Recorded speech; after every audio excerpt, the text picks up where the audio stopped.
হচ্ছে মসজিদের দরজা,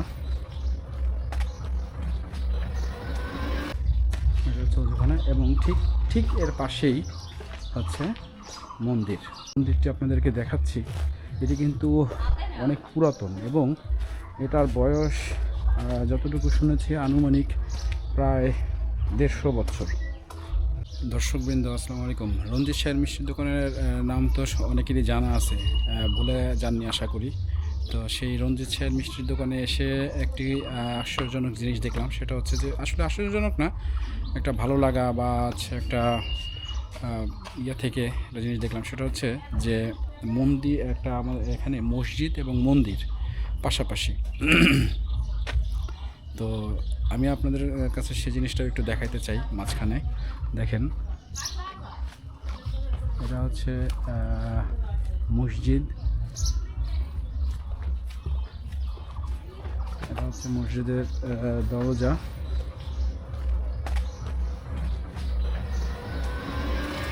এবং মসজিদের এটা হচ্ছে মসজিদের আরেকটি দরজা, এটা হচ্ছে অজুখানা,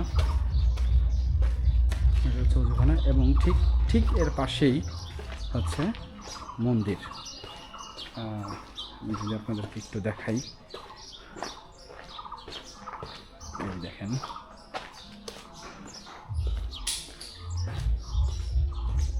সার্বজনীন কালী মন্দির, ভেড়ার হাট।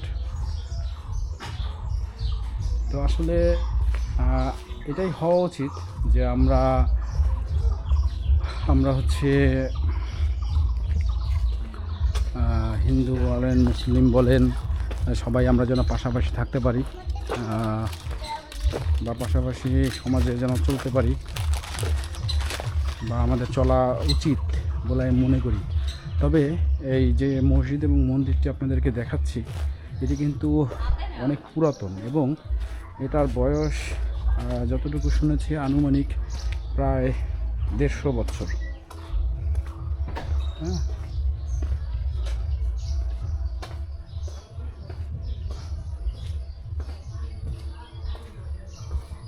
এদিকে একটি কবরস্থান আছে আবার।